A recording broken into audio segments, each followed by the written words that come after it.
क्या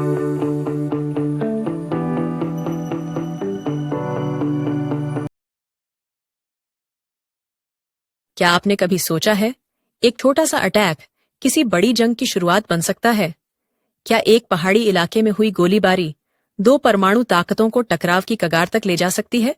हम बात कर रहे हैं पहलगाम अटैक की और उससे जुड़े ऐसे राज्यों की जिनके बारे में न तो मीडिया ने खुलकर बताया और न ही सरकार ने।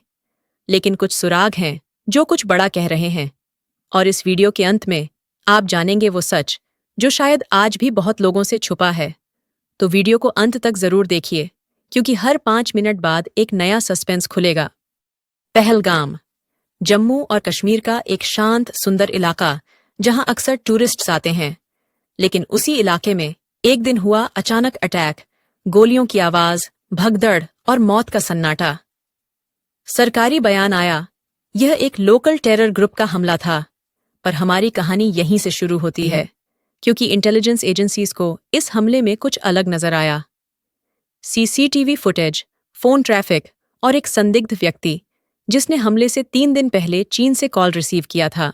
क्या यह हमला सिर्फ आतंकी था या इसके पीछे एक विदेशी योजना छिपी थी? पहलगाम अटैक के 24 घंटे के भीतर भारत चीन सीमा पर हलचल शुरू हो जाती है।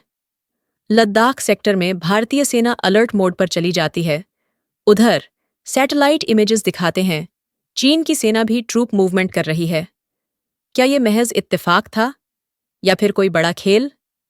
एक सेना अधिकारी के शब्दों में, इतनी तेजी से मूवमेंट तभी होता है जब अंदरूनी प्लान पहले से बना हो। क्या अटैक चीन की किसी रणनीति का हिस्सा था?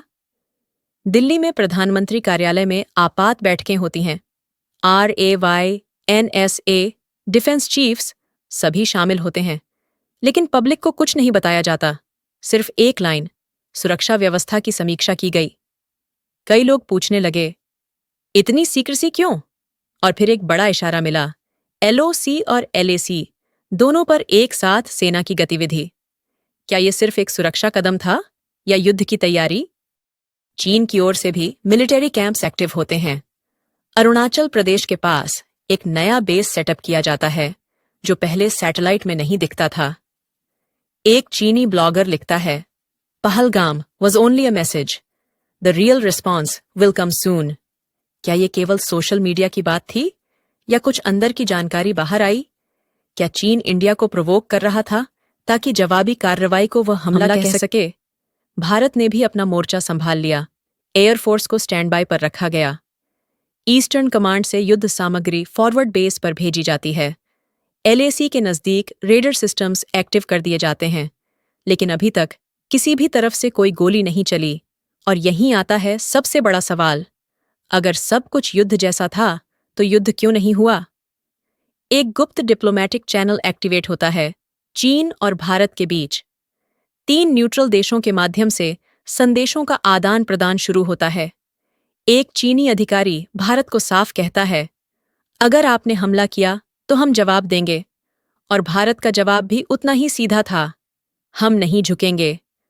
तो फिर जंग क्यों नहीं हुई? दरअसल युद्ध की कगार पर खड़ा था पूरा क्षेत्र। लेकिन दोनों देशों को पता था, इस बार जंग शुरू हुई तो कोई नहीं बचेगा। और सबसे बड़ा कारण, इकोनॉमी।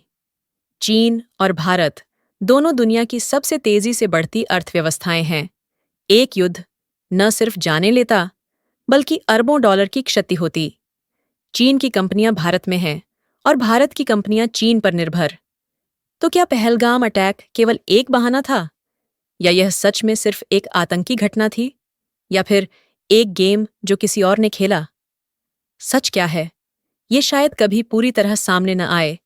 लेकिन एक बात तय है, इस बार युद्ध नहीं हुआ क्योंकि दोनों तरफ के फैसलों में बुद्धि थी, भावना नहीं। लेकिन क्या अगली बार भी किस्मत बचा पाएगी? इसका जवाब सिर्फ टाइम देगा।